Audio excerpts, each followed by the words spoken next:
MCQ का yes compose your dream.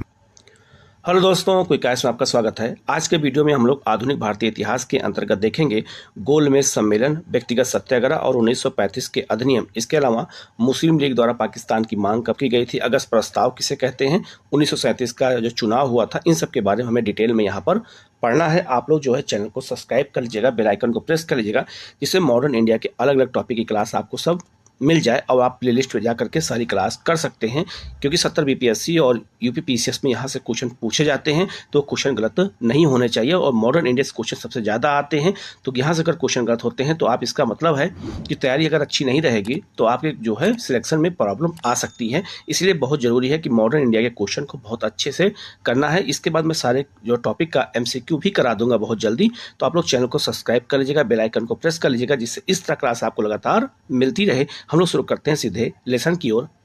सबसे पहले हम लोग शुरू करेंगे गोलमेज सम्मेलन। इसे हम कहते हैं राउंड टेबल कॉन्फ्रेंस कहते हैं। तो गोलमेज सम्मेलन जो होता है वो राउंड टेबल पे होता है, गोल मेज पे होता है, जिससे हम एक दूसरे को देख सकें। और इसीलिए जो है ये सम्मेलन जो है आजकल जितनी भी मीटिंग होती हैं वो सब राउंड टेबल पे ही होती हैं। तो राउंड टेबल पे करने से फ़ायदा क्या होता है कि हम जो है सारे मेंबर को देख सकते हैं, ठीक है, और हम सबसे जो है आई कांटेक्ट के माध्यम से बात भी कर सकते हैं। तो उस समय जब सम्मेलन हुआ लंदन में, तो वो राउंड टेबल पे हुआ, इसलिए इसका नाम पड़ गया गोलमेज सम्मेलन। गोलमेज सम्मेलन क्यों बुलाया गया, कहाँ बुलाया गया, इसका परिणाम क्या हुआ, इनके बारे में हम डिटेल में देखेंगे, क्योंकि यहाँ से क्वेश्चन एग्जाम में पूछे जाते हैं। सबसे पहले बात करेंगे परिचय की।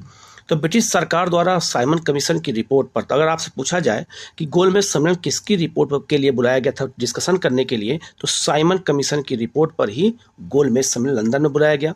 भारत के आगामी संवैधानिक सुधारों पर चर्चा करने हेतु लंदन में आयोजित 3 सम्मेलन हुए थे। तो 1919 के अधिनियम की समीक्षा के लिए कौन सा आयोग आया था, साइमन कमीशन। और साइमन कमीशन के जो है रिपोर्ट पर क्या बुलाया गया, गोलमेज सम्मेलन। और इन्हीं तीनों गोलमेज सम्मेलन के बाद एक नया अधिनियम को पास करना है, 1935 के अधिनियम को। तो 1935 को अधिनियम को बनाने के लिए ही जो है गोलमेज सम्मेलन को बुलाया गया था, साइमन कमीशन की रिपोर्ट पर। इसको आपको अच्छे से याद रखना, क्योंकि एक दूसरे से लिंक जुड़ा हुआ है, तो क्वेश्चन गलत हो सकता है। 3 गोलमेज सम्मेलन बुलाए गए थे। प्रथम गोलमेज सम्मेलन 1930 में बुलाया गया था, दूसरा 1931 में और तीसरा 1932 में। तो तीनों गोलमेज सम्मेलन के बारे में हमें यहाँ डिटेल में पढ़ना है, ठीक है। लिखा है कि सामान्यतः ब्रिटिश प्रधानमंत्री, भारत सचिव और विभिन्न पार्टियों के प्रतिनिधि इसमें शामिल होते थे। भारतीयों को पहली बार ब्रिटिश शासकों के बराबर दर्जा दिया गया और इन्हीं सम्मेलनों के आधार पर भारत में सांप्रदायिक पंचायत और भारत शासन अधिनियम 1935 पारित हुआ था। तो भारत शासन अधिनियम किसका परिणाम था, गोलमेज सम्मेलन का। और सांप्रदायिक पंचायत भी किया गया था, इसके बारे में आगे मैं डिटेल में बताऊंगा। तो 1935 के अधिनियम का पूछा जाए बनाने के पीछे कारण क्या क्या थे, कैसे थे, तो पहले साइमन कमीशन, फिर गोलमेज सम्मेलन और फिर 1935 का अधिनियम बनके तैयार हो गया। अगर हम बात करते हैं प्रथम गोलमेज सम्मेलन की, तो 12 नवंबर से जो है ये शुरू हुआ था 1930 से। साइमन कमीशन की सिफारिशों पर विचार करने के लिए इसको आयोजित किया गया था। कांग्रेस ने जो है भाग न लेने के कारण वह वार्ता असफल रही। तो प्रथम गोलमेज सम्मेलन में कांग्रेस शामिल नहीं हुई। क्यों शामिल नहीं हुई, ये भी पूछा गया है क्वेश्चन। इसलिए शामिल नहीं हुई कांग्रेस क्योंकि वो गांधी के नेतृत्व में सभी ने अवज्ञा आंदोलन कर रही थी। द्वितीय गोलमेज सम्मेलन 7 सितंबर 1931 से प्रारंभ हुआ था। वायसराय लॉर्ड मिलिंगटन के समय आयोजित सम्मेलन में कांग्रेस की तरफ से गांधी जी ने भाग लिया था। अगर आपसे पूछा जाए कि कांग्रेस किस सम्मेलन में भाग ली थी, तो द्वितीय गोलमेज सम्मेलन में। और कांग्रेस की ओर से मात्र एक व्यक्ति कौन गए थे, तो महात्मा गांधी गए थे। दलितों के लिए पृथक निर्वाचक मंडल की मांग के कारण यह वार्ता असफल हो गई थी। तो अंबेडकर के कहने पर जो दलित वर्ग है भारत का, उसको हिंदुओं से अलग करने और उसे पृथक निर्वाचन मंडल देने की भी ये बात कही गई थी। इसीलिए जो है गांधी इस सम्मेलन को छोड़ करके चले आए थे और आके उन्होंने जो है आमरण अनशन शुरू कर दिया था यरोदा जेल में। फिर बाद में पूरा समझौता हुआ था। तीसरा गोलमेज सम्मेलन 17 सितंबर 1932 से प्रारंभ हुआ था। कांग्रेस द्वारा सम्मेलन का बहिष्कार किया गया था। तो कांग्रेस इस सम्मेलन में शामिल नहीं हुई थी, तो कांग्रेस केवल दूसरे गोलमेज सम्मेलन में शामिल हुई है। सम्मेलन के पश्चात भारत शासन विधेयक प्रस्तुत भारत शासन अधिनियम 1935 पारित किया गया था। तो तीसरे गोलमेज सम्मेलन में 1935 का अधिनियम को पारित किया गया और फिर ये जो है अधिनियम भारत में जो है रिलीज किया गया। तो इसके प्रमुख प्रावधान क्या थे वो भी हम आपको डिटेल में बताएंगे। प्रथम गोलमेज सम्मेलन जो है कब हुआ था, तो 12 नवंबर 1930 से 19 जनवरी 1931 तक चला था। स्थान और समय 12 नवंबर 1930 से 19 जनवरी 1931 तक लंदन के सेंट जेम्स पैलेस में हुआ था। ये बात आप याद रखना। और सेंट जेम्स पैलेस प्रधानमंत्री का आवास है, वहीं पर यह हुआ था। कहाँ पर? लंदन में। अगर आपसे पूछा जाए कि इसका उद्घाटन कौन किया था प्रथम गोलमेज सम्मेलन का, तो तत्कालीन ब्रिटिश सम्राट जॉर्ज पंचम ने किया था। अल्पसंख्यक वर्ग के हितों की सुरक्षा का आश्वासन दिया था। किसने? जॉर्ज पंचम ने। इन्होंने ही जो है इस सम्मेलन का उद्घाटन किया था। ठीक है। प्रथम गोलमेज सम्मेलन के अध्यक्ष कौन थे, सभापति कौन थे? तो तत्कालीन ब्रिटिश प्रधानमंत्री रैमजे मैकडॉनल्ड थे। ये क्वेश्चन कई बार आया हुआ है। उद्देश्य क्या था? साइमन कमीशन की रिपोर्ट और आगामी संवैधानिक सुधारों को पर चर्चा करने के लिए साइमन कमीशन की रिपोर्ट पर डिस्कशन करना था और आगे का 1935 के अधिनियम को तैयार करना था। प्रतिभागी कौन था? प्रतिभागी मतलब यह हुआ कि भारत के कितने लोगों को बुलाया गया था, क्योंकि इसलिए सबको बुलाया गया था, अलग अलग वर्ग के लोगों को, अलग अलग रियासतों को, कि सबको सबके बारे में बात करना है और सबके हितों को आगे संवैधानिक सुधारों में लागू करना है। इसमें कुल 89 प्रतिभागियों ने भाग लिया, जिनमें ब्रिटेन की 3 पार्टियां, मुस्लिम लीग, हिंदू महासभा, उदारवादी दल, देसी रजवाड़े आदि का प्रतिनिधित्व था, जबकि कांग्रेस ने लाहौर अधिवेशन में इसके बहिष्कार का निर्णय लिया था। तो प्रथम गोलमेज सम्मेलन में कांग्रेस नहीं आई थी, क्योंकि वो गांधी के नेतृत्व में सभी ने अवज्ञा आंदोलन कर रही थी। अब लिखा है यहाँ कुल प्रतिभागी कितने थे? 89। तो प्रथम गोलमेज सम्मेलन अगर पूछा जाए कि कितने लोग भाग लिए थे, तो 89 इसमें प्रतिनिधि भाग लिए थे। ब्रिटिश सरकार से 16 लोग गए थे, इंडिया से अलग अलग तरीके से। देसी रियासतों से 16 देसी रियासतें भी शामिल हुई थी। और राजनीतिक पार्टियों जो कितनी थी भारत की? 57 पार्टियां इसमें शामिल हुई थी। 57 पार्टी के अलग अलग प्रतिनिधि इसमें गए थे। तेज बहादुर सफरू, श्रीनिवास शास्त्री और CY चिंतामणि उदारवादी पार्टी से गए थे। BS मुंजे और डॉक्टर MR जयकर हिंदू महासभा से गए थे। मोहम्मद अली जिन्ना, मोहम्मद अली जौहर, आंगा खां, फजलुल हक और जफरुल्ला ये मुस्लिम लीग की ओर से गए थे। सरदार संपूर्ण सिंह सिखों की ओर से गए थे। भीमराव अंबेडकर दलित वर्ग की ओर से गए थे। होमी मोदी व्यापारी वर्ग की ओर से गए थे। KT पाल आंग्ल भारतीय ईसाइयों की ओर से गए थे। सुंदर सिंह मजीठिया भी गए थे। तो इतने प्रतिभागी जो मुख्य रूप से हैं, जिनके बारे में एग्जाम में पूछा जाता है, काफ़ी ये लाइमलाइट थे, तो इनके बारे में पूछा जा सकता है कि इसमें कौन कौन शामिल हुआ था, कौन कौन शामिल नहीं हुए थे। ठीक है। प्रमुख मांगे क्या थी इसमें? डॉक्टर अंबेडकर ने मांग रखा था कि दलितों हेतु पृथक निर्वाचक मंडल की मांग की थी, कि भारत में हिंदुओं को अलग कर दिया जाए, दलितों को हिंदुओं से अलग कर दिया जाए और उन्हें पृथक निर्वाचन दिया जाए, जैसे मुसलमानों को दिया गया है। मुस्लिम लीग की क्या मांग थी? कि पृथक निर्वाचन मंडल के विस्तार की मांग की थी। उन्होंने कहा था कि जो पृथक निर्वाचन मंडल को विस्तार किया जाए और भारत के और भी प्रांतों में इसको लागू किया जाए। भारतीय रजवाड़ों को क्या मांग थी? कि ब्रिटिश भारत के अंतर्गत अखिल भारतीय संघ की स्थापना का प्रस्ताव था। भारतीय रजवाड़ों ने यह कहा था कि अखिल भारतीय संघ बनाया जाए तो उसमें रजवाड़ों को अर्थात देसी राजाओं को भी शामिल किया जाए। तो 1935 का अधिनियम बन के आया था, तो उसमें साफ साफ कहा गया था कि भारतीय एक संघ की स्थापना की जाएगी, जिसमें ब्रिटिश प्रांत और देसी रियासत भी शामिल होगी। ये साफ साफ 1935 के अधिनियम में कहा भी गया था। फलतः सम्मेलन का कोई सर्वमान्य नतीजा नहीं निकला, क्योंकि कांग्रेस शामिल नहीं हुई। ब्रिटिश सरकार अखिल भारतीय संघ का निर्माण, प्रदेशों में पूर्ण उत्तरदायी शासन और केंद्र में द्वैत शासन पर सहमति बन गई थी पहले गोलमेज सम्मेलन में।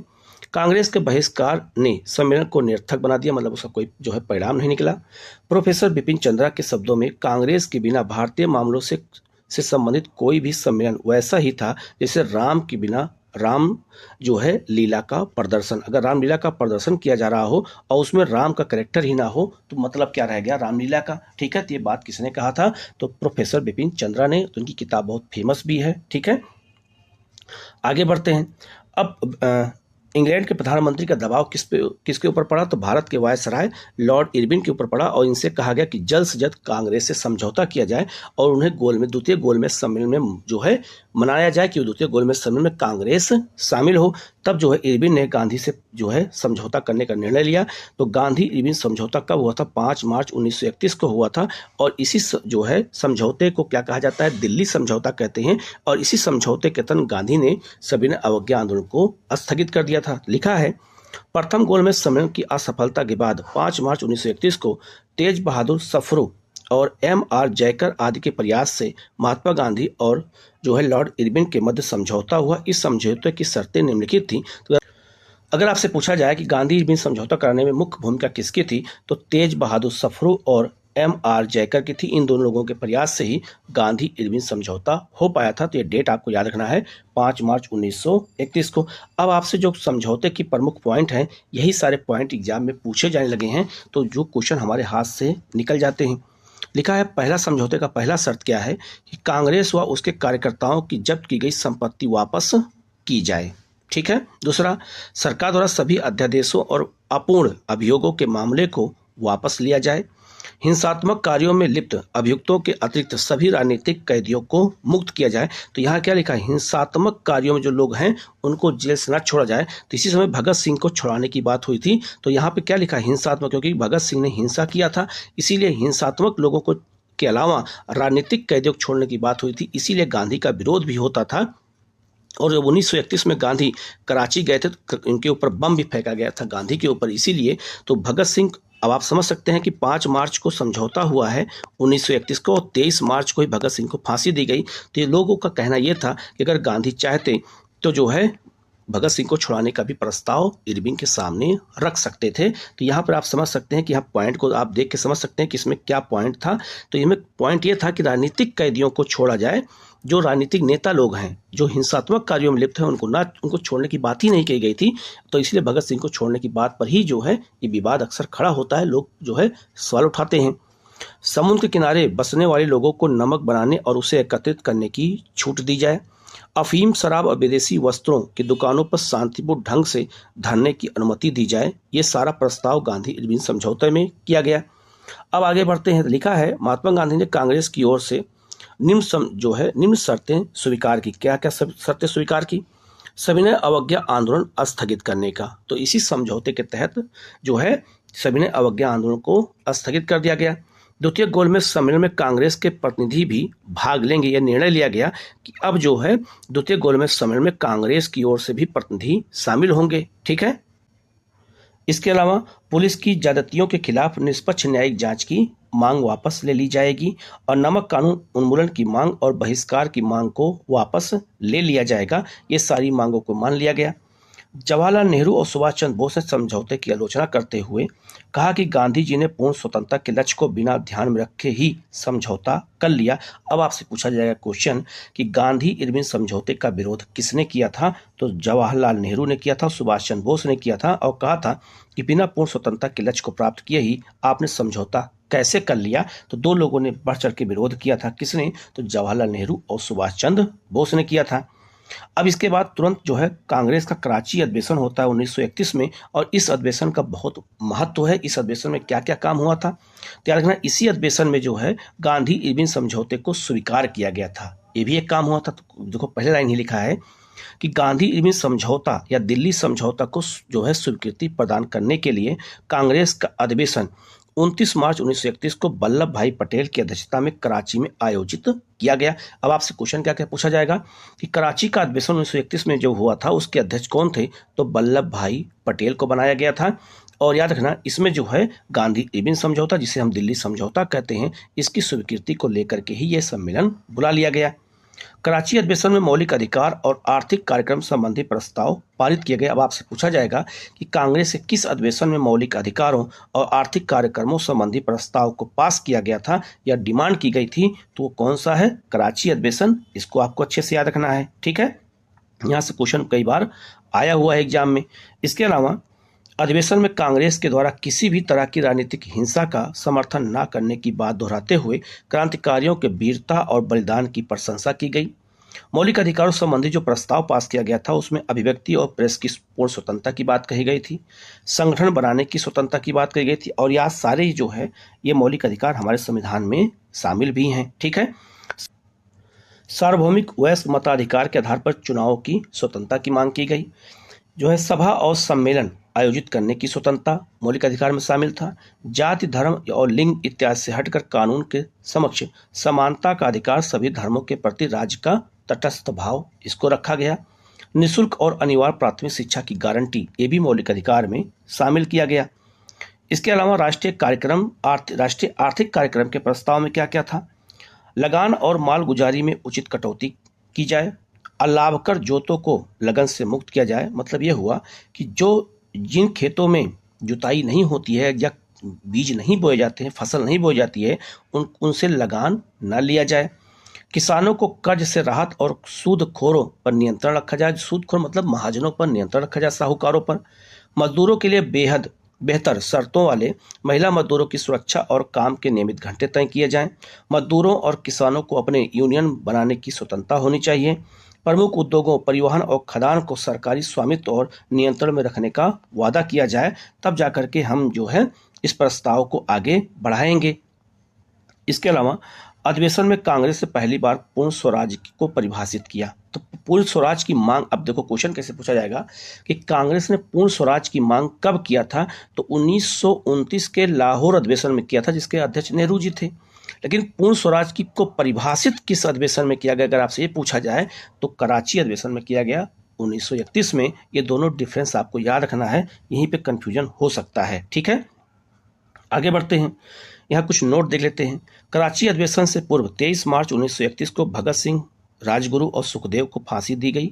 इनके मृत्युदंड के कारण गांधी जी को अपनी कराची यात्रा के दौरान जनता के तीव्र जो आक्रोश का सामना करना पड़ा। तो गांधी के ऊपर इसी समय बम फेंका गया था। जब गांधी कराची अधिवेशन में जा रहे थे शामिल होने के लिए, तो उनके ऊपर बम फेंका गया।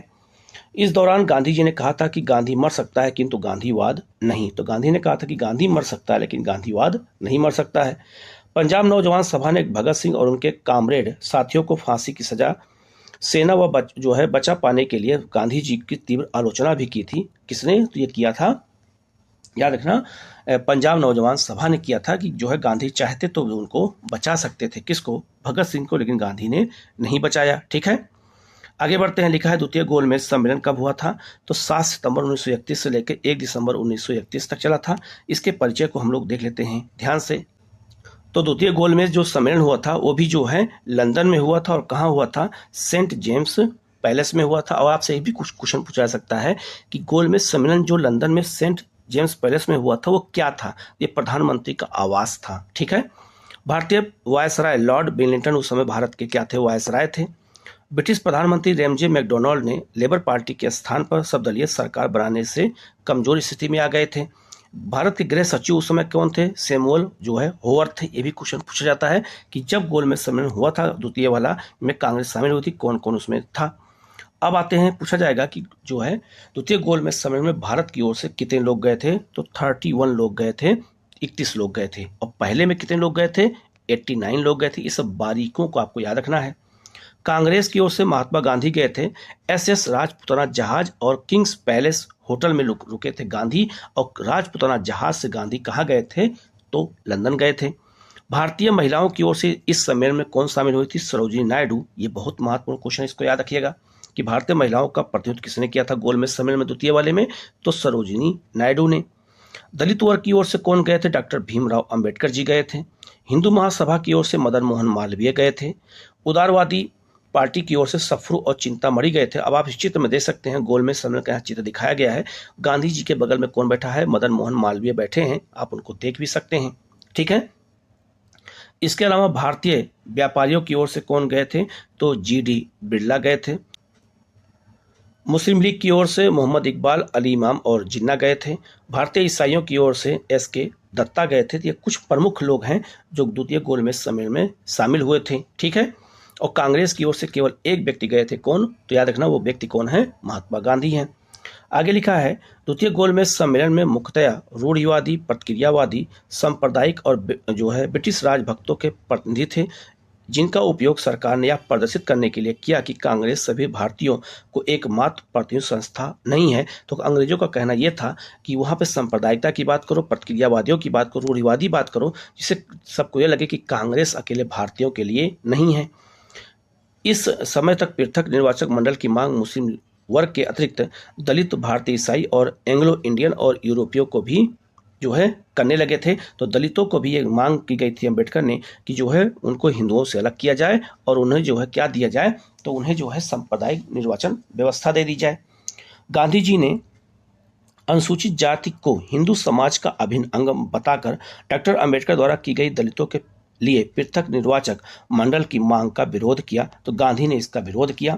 सम्मेलन की विफलता का लाभ उठाकर प्रधानमंत्री रैमजे मैकडॉनल्ड ने भारत के लिए एक योजना रखी। इस प्रस्ताव में निम्नलिखित बातों पर ध्यान दिया गया। तो याद रखना, रैमजे मैकडॉनल्ड ने जो है सांप्रदायिक पंचायत रखा और जो है इसीलिए विवाद खड़ा हो गया और गांधी को जो है द्वितीय गोलमेज सम्मेलन छोड़ करके भारत वापस आना पड़ा। ठीक है, आगे लिखा है संघीय केंद्र और स्वायत्तता की व्यवस्था, प्रांतों के लिए सीमित स्वायत्तता अधिकार, वित्त विदेशी व्यापार और जो है सुरक्षा संबंधी मामलों में अंग्रेजी संसद और वायसराय का एक अधिकार रहेगा। ये सारी बातें की गई कि इसमें जो है भारतीयों को कोई अधिकार नहीं दिया जाएगा।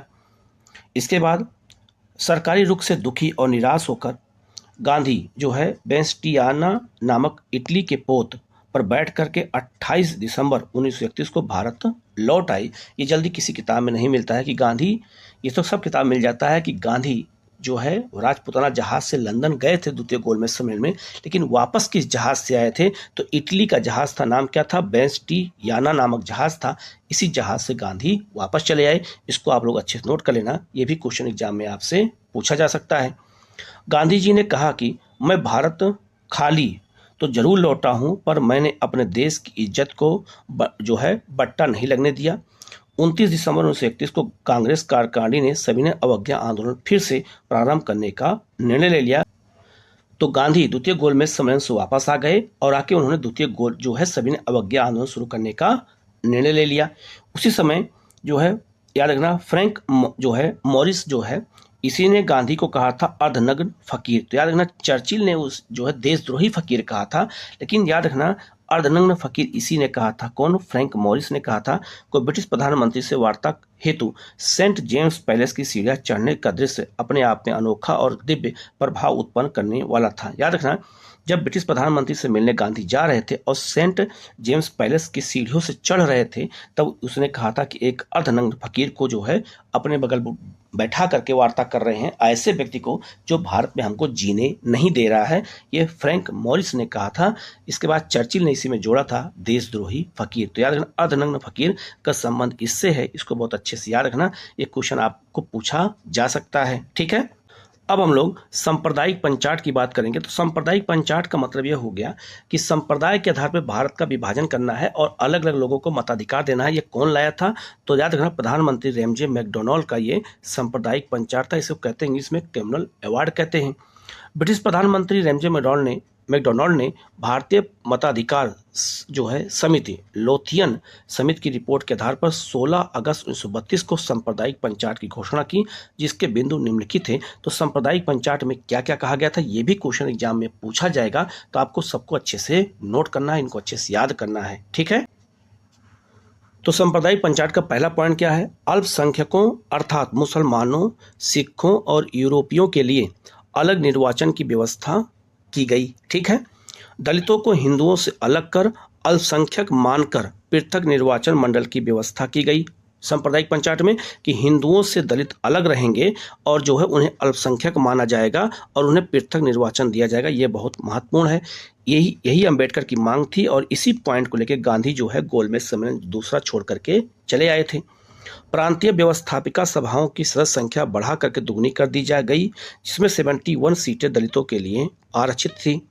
स्त्रियों के लिए भी कुछ स्थान आरक्षित किए गए थे। इसके अलावा श्रम, वाणिज्य, उद्योग, चाय बागान संघों, जमींदारों और विश्वविद्यालयों के लिए पृथक निर्वाचन की व्यवस्था भी कर दी गई। और आप समझ सकते हैं कि विश्वविद्यालय, जमींदारों, चाय बागान संघों और श्रम और वाणिज्यिक उद्योग को भी पृथक निर्वाचन दे दिया गया। मतलब जितना हो सके उतना भारत को बांटते चले जाओ। जिन क्षेत्रों में हिंदू अल्पसंख्यक में थे उन्हें वैसी रियायतें नहीं दी गई जैसी मुसलमानों को दी गई जहां उनकी संख्या कम थी। तो जहां हिंदू अल्पसंख्यक थे वहां वैसी उनको कोई जो है व्यवस्था नहीं की गई, लेकिन जहां मुसलमानों की संख्या कम थी वहां उनको ऐसी व्यवस्था दे दी गई।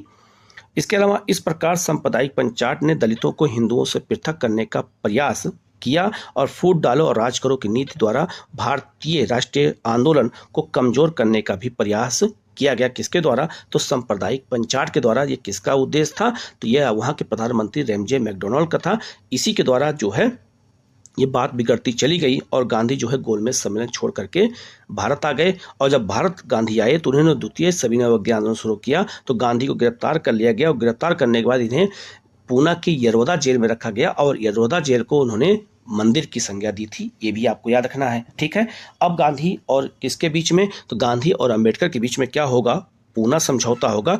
कब हुआ पूना समझौता, तो 24 सितंबर 1932 को हुआ था। तो इसी समझौते के तहत जो है अंबेडकर ने यह मान लिया कि सांप्रदायिक पंचायत को हम नहीं मानेंगे और हिंदुओं से दलितों को अलग करने का जो प्रावधान किया गया उसको हम नकार देते हैं। तो इसी में पूना समझौता में किया गया। अब इसको हम डिटेल में देखेंगे, ठीक है। लिखा है पूना समझौता जो है कब हुआ था, तो याद रखना ये 24 सितंबर 1932 को हुआ था। महात्मा गांधी ने सांप्रदायिक पंचायत का विरोध किया क्योंकि इसके लिए द्वारा दलित वर्ग को हिंदुओं से अलग करने का प्रयत्न किया जा रहा था। अतः गांधी जी ने 20 सितंबर 1932 को यरवदा जेल में आमरण अनशन प्रारंभ कर दिया। और यरवदा जेल है कहाँ पर, ये पूना में है। इसी को मंदिर की संज्ञा किसने दिया था, गांधी ने दिया था। इसी अनशन को समाप्त करने के लिए पंडित मदन मोहन मालवीय, डॉक्टर राजेंद्र प्रसाद, पुरुषोत्तम दास, राजगोपालाचारी जो है MC राजा के प्रयत्नों के परिणाम स्वरूप 24 सितंबर 1932 को पूना समझौता हुआ। याद रखना ये लोगों का, इन नेताओं का प्रयास क्यों था, क्योंकि गांधी की तबीयत खराब होती जा रही थी। और आप जो है आश्चर्य की बात यह है कि वहाँ की जो जेल प्रशासन था वो गांधी के अर्थी का सामान पहले से ला के रख दिया था कि गांधी जैसे ही मर जाएंगे उनको जला दिया जाएगा, ठीक है। तो इसीलिए लोग डर गए और इसीलिए इन लोगों के प्रयत्नों से अंबेडकर को समझाया गया और वो गांधी के साथ समझौता करने को पूना में तैयार हो गए।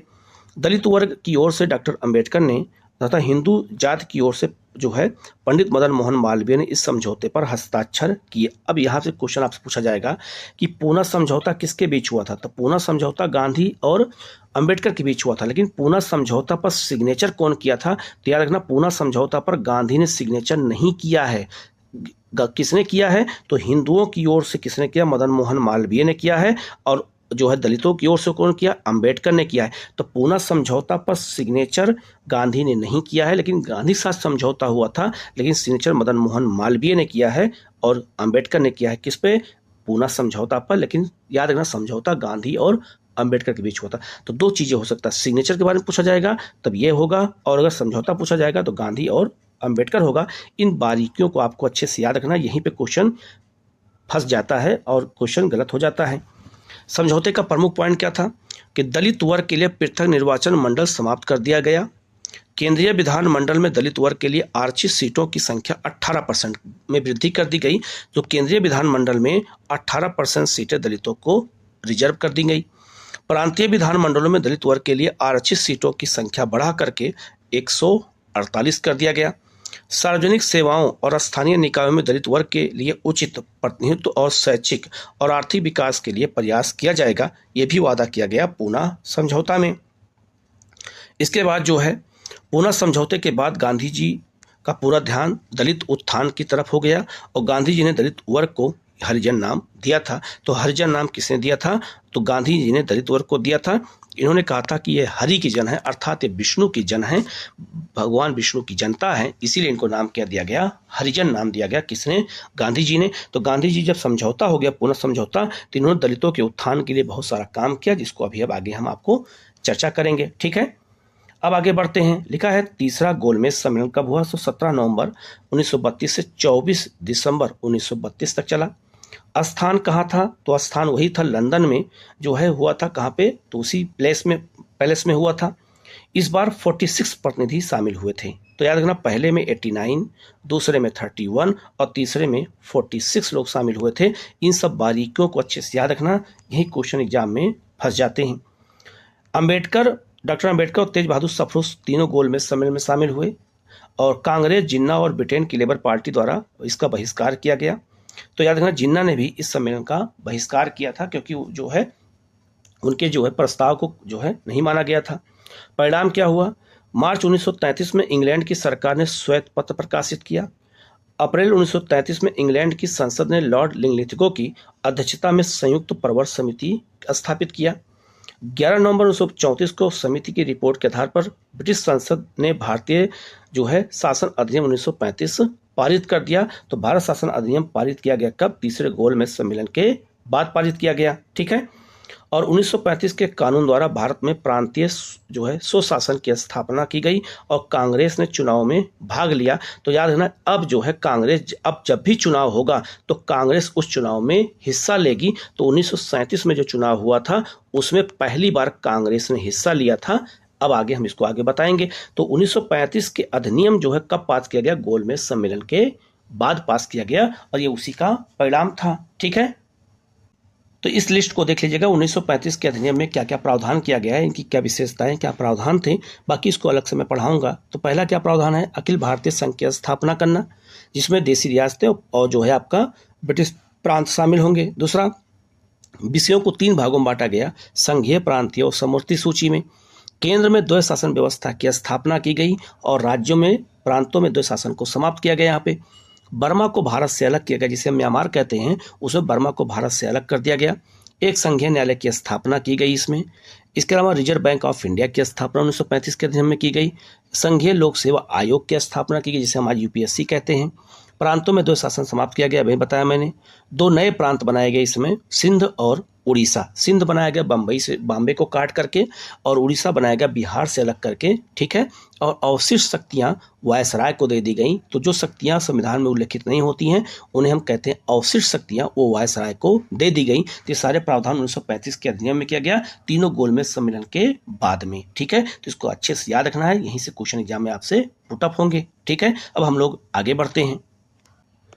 तो पुनः समझौता के बाद जो है गांधी जी ने यह निर्णय लिया कि हम हरिजनों के उत्थान के लिए काम करेंगे। तो गांधी जी द्वारा हरिजनों के उत्थान के लिए क्या क्या काम किया गया दलित वर्गों के लिए? तो पुनः पैक्ट के पश्चात गांधी जी जेल से रिहा होकर के पूर्ण रूप से हरिजनों के उत्थान में संलग्न हो गए। इस संदर्भ में गांधी जी ने कहा था कि या तो छुआछूत को जड़ से समाप्त किया करो या मुझे अपने बीच से हटा दो। ये क्वेश्चन किससे आपसे पूछा जाएगा कि ये शब्द किसने कहा था? तो गांधी जी ने कहा था कि छुआछूत या तो हटाओ या तो हमें अपने बीच से हटा दो, 2 में से कोई एक काम करो, भारत की जनता से कहा गया। सितंबर 1932 में गांधी जी ने हरिजन कल्याण के लिए अखिल भारतीय छुआछूत विरोधी लीग की स्थापना की। एक क्वेश्चन 10 बार अलग अलग एग्जामों में आ चुका है कि जो है अखिल भारतीय छुआछूत विरोधी लीग की स्थापना किसने किया था और कब किया था? तो 1932 में गांधी जी ने किया था। इसके अलावा 1933 में हरिजन नामक साप्ताहिक पत्र का प्रकाशन किया गांधी ने। तो हरिजन नामक पत्र पूछा जाएगा आपसे कब निकाला गया था? तो 1933 में, और यह साप्ताहिक था, ये भी क्वेश्चन पूछा गया है। ठीक है, कि दैनिक था कि साप्ताहिक था कि ये पाक्षिक था, क्या था? तो आपको ऐसे भी क्वेश्चन छोटे छोटे पॉइंट में क्वेश्चन है, ये आपको पूछा जाएगा।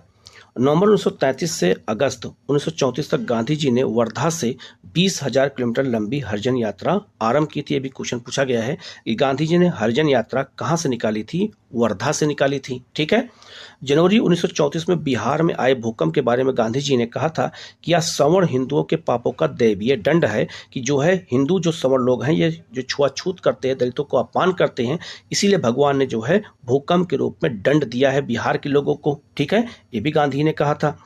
इसके अलावा ब्रिटिश सरकार ने इन प्रतिक्रियावादी ताकतों को अपना समर्थन दिया। यही कारण है कि 1934 में जो है लेजिस्लेटिव असेंबली में मंदिर प्रवेश विधेयक पारित ना हो सका। ठीक है, आगे बढ़ते हैं। लिखा है गांधी जी ने 1930 में साबरमती आश्रम छोड़ दिया था और प्रतिज्ञा ली थी कि स्वराज मिलने के पश्चात ही वो साबरमती आश्रम अहमदाबाद लौटेंगे। जब मैंने कब बताया था? जब ये मैंने सविनय अवज्ञा आंदोलन पढ़ाया था। तो जब गांधी सविनय अवज्ञा आंदोलन में जो है डांडी मार्च निकाल रहे थे साबरमती आश्रम से, तभी उन्होंने निर्णय लिया था कि हम अब जो है साबरमती आश्रम तभी लौटेंगे जब देश हमारा क्या हो जाएगा? आज़ाद हो जाएगा, हमें स्वराज मिल जाएगा। 7 नवंबर 1933 को वर्धा से गांधी जी ने अपनी हरिजन यात्रा प्रारंभ की और नवंबर 1933 से जुलाई 1934 तक गांधी जी ने पूरे देश की यात्रा की और लगभग 20,000 किलोमीटर का सफर तय किया था। मुख्य उद्देश्य क्या था? हर रूप में अस्पृश्यता को समाप्त करना, हर रूप में छुआछूत को समाप्त करना, यही गांधी का लक्ष्य था। तो आपसे पूछा जाएगा हरिजन यात्रा का उद्देश्य क्या था? तो हर तरह के छुआछूत को दूर करना, समाप्त करना, ये गांधी का लक्ष्य था। आगे इसके अलावा इन्होंने आग्रह किया कि गांवों का भ्रमण कर हरिजनों के सामाजिक, आर्थिक और राजनीतिक और सांस्कृतिक उत्थान का कार्य करें। दलितों को हरिजन नाम सर्वप्रथम गांधी जी ने ही दिया था। हरिजन उत्थान के इस अभियान में गांधी जी 8 मई से 16 अगस्त 1933 को 2 बार लंबे अनशन पर भी बैठे। अपने हरिजन आंदोलन के दौरान गांधी जी को हर कदम पर सामाजिक प्रतिक्रियावादियों और कट्टरपंथियों के विरोध का भी सामना करना पड़ा। तो जो लोग जो है दलितों के उत्थान से जो है जलते थे गांधी जी से, वो लोग जो है गांधी जी का विरोध भी किया। इसके अलावा सरकार ने इन प्रतिक्रियावादी तत्वों का भरपूर साथ दिया, क्योंकि गांधी के जो है इस हरिजन आंदोलन को समाप्त करना था। अगस्त 1934 में लेजिस्लेटिव असेंबली में मंदिर प्रवेश विधेयक को गिरा करके सरकार ने इन्हें अनुग्रहित करने का प्रयास किया कि जो है गांधी के दलित उत्थान का कार्यक्रम समाप्त हो जाए। अब बात करेंगे 1937 का प्रांतीय चुनाव। तो याद रखना 1935 के अधिनियम के द्वारा 1937 में चुनाव कराए गए भारत में। उसमें भारत में कुल 11 प्रांत थे। परिचय की बात करें तो 1930 में प्रांतों में उत्तरदायी शासन की स्थापना साइमन कमीशन की रिपोर्ट पर किया गया। 30 से 32 लंदन में गोलमेज सम्मेलन हुआ और 35 भारत शासन अधिनियम कांग्रेस की सहमति हो गई, भारत शासन अधिनियम पास कर दिया गया। 1936 में जो है लखनऊ अधिवेशन हुआ, उसके नेहरू जी अध्यक्ष थे, और 37 का फैजपुर अधिवेशन हुआ, उसके भी जवाहरलाल नेहरू ही अध्यक्ष थे। 1937 में चुनाव हुआ, भारत में प्रांतीय चुनाव हुए और कुल उसमें 11 प्रांतों में भारत में चुनाव कराए गए। ठीक है, ये 11 प्रांत ये हैं। तो याद रखना 11 प्रांतों में से 8 प्रांतों में कांग्रेस की सरकार बनी और 3 प्रांतों में मुस्लिम लीग की सरकार बनी। कांग्रेस के 8 प्रांतों में से 5 प्रांतों में पूर्ण बहुमत की सरकार बनती है। तो पूर्ण बहुमत की सरकार कांग्रेस के 5 प्रांतों में बनती है। कौन कौन से हैं? मद्रास, बिहार, उड़ीसा, मध्य प्रांत, संयुक्त प्रांत। ये पांचों प्रांतों में कांग्रेस की जो है कैसी सरकार बनती है? पूर्ण बहुमत की। और 3 प्रांतों में कांग्रेस की गठबंधन सरकार बनती है। कौन कौन से? बंबई, पश्चिमोत्तर सीमा प्रांत और असम, यहाँ पर भी कांग्रेस की सरकार बनी। इसके अलावा मुस्लिम लीग की सरकार कहाँ बनी थी? तो याद रखना बंगाल में, पंजाब में और सिंध में, 3 क्षेत्रों में मुस्लिम लीग की सरकार बनी। ये आपको अच्छे से याद रखना है। तो 11 में से 8 प्रांतों में कांग्रेस की और जो है 3 प्रांतों में किसकी सरकार बनी? तो मुस्लिम लीग की बनी। अब चुनाव हो गया, सरकार बन गई। अब आगे क्या हुआ?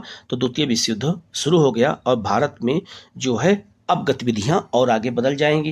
द्वितीय विश्व युद्ध जब शुरू हुआ तो जो है कब शुरू हुआ? तो 1 सितंबर 1939 को द्वितीय विश्व युद्ध आरंभ हो गया। युद्ध आरंभ हो गया और जो है बिना भारतीयों से पूछे भारत को भी युद्ध में घसीट दिया गया, भारत को युद्ध में शामिल कर लिया गया। इसीलिए कांग्रेस नाराज हो गई और कांग्रेस ने जो है अपने जो है 8 मंत्रिमंडल, 8 जो प्रांतों की मंत्रिमंडल थी वहां से क्या दे दिया? इस्तीफा दे दिया, जो 28 महीने सरकार चली थी। तो आगे देखो लिखा भी है, तो लिखा है आगे, भारतीयों की सलाह के बिना लॉर्ड लिनलिथगो ने भारत को युद्धरत राष्ट्र घोषित कर दिया। मतलब यह हुआ कि भारत को भी शामिल कर लिया गया युद्ध में बिना भारतीयों की अनुमति के। कांग्रेस मंत्रिमंडल द्वारा युद्ध उपरांत स्वतंत्रता और केंद्र में अंतरिम सरकार की गठन की मांग की थी, जिसको जो है वायसराय लिनलिथगो द्वारा इसको उपेक्षा की गई, उसको नहीं माना गया। तो जब द्वितीय विश्व युद्ध शुरू हुआ था तो भारत के वायसराय कौन थे? लॉर्ड लिनलिथगो थे। अक्टूबर 1939 में 8 प्रांतों से कांग्रेस मंत्री जो है मंडल ने क्या दे दिया? त्यागपत्र दे दिया कि बिना हमसे पूछे हमें युद्ध में शामिल कैसे कर लिया आपने। और 28 महीने सरकार टोटल चली थी। मुस्लिम लीग द्वारा मुक्ति दिवस और धन्यवाद दिवस का आयोजन किया गया। मुस्लिम लीग का कहना था कि हमें कांग्रेस से मुक्ति मिल गई, इसीलिए मुक्ति जो है दिवस मनाया। कांग्रेस ने बिहार के रामगढ़ में मौलाना अबुल कलाम आजाद की अध्यक्षता में आयोजित अधिवेशन में निम्न मांग रखी। तो रामगढ़ आज कहाँ पर है? आज झारखंड में, उस समय बिहार का हिस्सा था। ब्रिटिश सरकार से सहयोग करने के बदले केंद्र में अंतरिम राष्ट्रीय सरकार गठन का प्रस्ताव रखा और वायसराय लॉर्ड लिनलिथगो ने कांग्रेस की अंतरिम राष्ट्रीय सरकार की मांगों को अस्वीकार करते हुए एक प्रस्ताव प्रस्तुत किया, जिसे अगस्त प्रस्ताव की संज्ञा दी जाती है। तो भारतीयों को मनाने के लिए अगस्त प्रस्ताव किसने पेश किया? लॉर्ड लिनलिथगो ने। तो अगस्त प्रस्ताव में क्या क्या कहा गया? क्योंकि अगस्त में लाया गया था प्रस्ताव, इसलिए इसका नाम पड़ गया अगस्त प्रस्ताव। तो अगस्त प्रस्ताव क्यों लाया गया था? कि भारतीयों को मना करके कांग्रेस को मनाना और उन्हें युद्ध में शामिल करना। उसके आगे कुछ प्रस्ताव रखा गया। क्या रखा गया? तो उसको देखते हैं। अब आगे बढ़ते हैं। अगस्त प्रस्ताव 8 अगस्त 1940 को रखा था और किसने रखा था? तो वायसराय लॉर्ड लिनलिथगो ने रखा था। तो लिखा है कि वायसराय लॉर्ड लिनलिथगो ने 8 अगस्त 1940 को द्वितीय विश्व युद्ध के दौरान कांग्रेस से सहयोग प्राप्त करने के लिए, याद रखना अगस्त प्रस्ताव क्यों लाया गया था? कांग्रेस से सहयोग प्राप्त करने के लिए विश्व युद्ध में के उनके सामने प्रस्ताव रखा गया, जिसे अगस्त प्रस्ताव के नाम से जानते हैं। अब अगस्त प्रस्ताव में क्या कहा गया? युद्ध के बाद, देखो यहाँ पे पॉइंट देखो, आप देख सकते हैं, युद्ध के बाद जो भी देंगे आपको हम युद्ध के बाद देंगे। इसी मसले को लेकर कांग्रेस ने अगस्त प्रस्ताव को मानने से इनकार कर दिया। तो इन्होंने कहा प्रस्ताव में कि युद्ध के बाद जो है प्रतिनिधि मूलक संविधान निर्माती संस्था का गठन किया जाएगा। वायसराय की कार्यकारिणी परिषद में भारतीयों की संख्या बढ़ा दी जाएगी। ठीक है, ये प्रस्ताव रखा गया। इसके अलावा एक युद्ध सलाहकार परिषद जो है गठित की जाएगी। भारत का शासन किसी ऐसे समुदाय को नहीं सौंपा जाएगा जिसका विरोध भारत का कोई शक्तिशाली और प्रभावशाली वर्ग कर रहा हो। अगस्त प्रस्ताव को कांग्रेस सहित मुस्लिम लीग ने भी तुरंत अस्वीकार कर दिया। जवाहरलाल नेहरू ये नगर के प्रस्ताव के विषय में कहा कि जिस डोमिनियन स्टेट की स्थिति पर यह प्रस्ताव आधारित है वह दरवाजे में लगी जंग एक कील की तरह है, जबकि मुस्लिम लीग विभाजन से कम और कुछ भी नहीं चाहती थी। इसीलिए दोनों लोगों ने क्या किया, अपने अपने उद्देश्य के तहत अगस्त प्रस्ताव को क्या किया, कैंसिल कर दिया। तो जैसे ही अगस्त प्रस्ताव को वापस ले लिया गया वायसराय ने, वैसे ही गांधी ने एक और आंदोलन शुरू किया, सत्याग्रह शुरू किया, व्यक्तिगत सत्याग्रह शुरू किया, और उसको कहते हैं दिल्ली चलो सत्याग्रह, क्योंकि यह है मुंबई से दिल्ली आना था सत्याग्रह करते हुए। तो अगर पूछा जाए कि व्यक्तिगत सत्याग्रह क्यों शुरू किया गया, तो अगस्त प्रस्ताव की असफलता पर अगस्त व्यक्तिगत सत्याग्रह को और क्या कहते हैं, तो इसे दिल्ली चलो सत्याग्रह भी कहा जाता है। इसमें क्या क्या कहा गया था, इसमें क्या क्या प्रावधान थे। तो व्यक्तिगत सत्याग्रह या दिल्ली चलो सत्याग्रह की शुरुआत 17 अक्टूबर 1940 को की गई। महात्मा गांधी द्वारा जो है कहाँ से, तो पवनार आश्रम कहाँ है, महाराष्ट्र से 1940 में प्रस्तावित नैतिक और अहिंसक विरोध का कार्यक्रम शुरू किया गया। तो पवनार आश्रम से किसकी शुरुआत होती है, ये क्वेश्चन पूछा जा सकता है व्यक्तिगत सत्याग्रह की। कारण क्या था, अगस्त प्रस्ताव का विरोध करना और ब्रिटिश द्वारा भारत को युद्धरत देश घोषित करना कि भारत युद्ध में शामिल नहीं होगा। इसके अलावा उद्देश्य क्या थे और कार्य प्रणाली क्या थी। महात्मा गांधी द्वारा चुना हुआ सत्याग्रह पूर्व निर्धारित स्थान पर भाषण देकर अपनी गिरफ्तारी देता था। मतलब ये कहा गया था कि जिसको हम सत्याग्रही चुनेंगे वो पहले भाषण देगा और फिर अपनी गिरफ्तारी देगा। भारतीयों की युद्ध के प्रति असहमति का प्रसार करना था और दिल्ली तक जन जागरूकता लाना था। तो मुंबई से दिल्ली लाया गया था, ये आंदोलन हुआ था, इसलिए इसको दिल्ली चलो आंदोलन भी कहते हैं।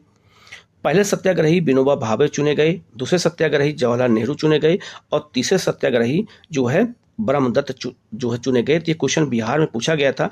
तो पहले एग्जामों में पहला केवल पूछते थे सत्याग्रही, कुछ एग्जामों में आगे चल के दूसरे सत्याग्रही पूछने लगे, आगे चल के तीसरा सत्याग्रही भी बिहार में पूछ लिया गया, ब्रह्मदत्त थे। तो हो सकता है आगे भविष्य में चौथा सत्याग्रही और पांचवा पूछा जा सकता है। तो चौथे सत्याग्रही कौन थे, वल्लभ भाई पटेल थे, और पांचवें सत्याग्रही कौन थे, सी राजगोपालाचारी थे। ये भी याद रखना, ये भी आपसे एग्जाम में पूछा जा सकता है। मई 1941 तक लगभग 25,000 सत्याग्रहियों को सरकार के द्वारा गिरफ्तार किया गया था, यह आपको याद रखना है। ठीक है, अब बात करेंगे पाकिस्तान की मांग 23 मार्च 1940 को की गई थी और 23 मार्च 1940 को पाकिस्तान दिवस मनाया जाता है।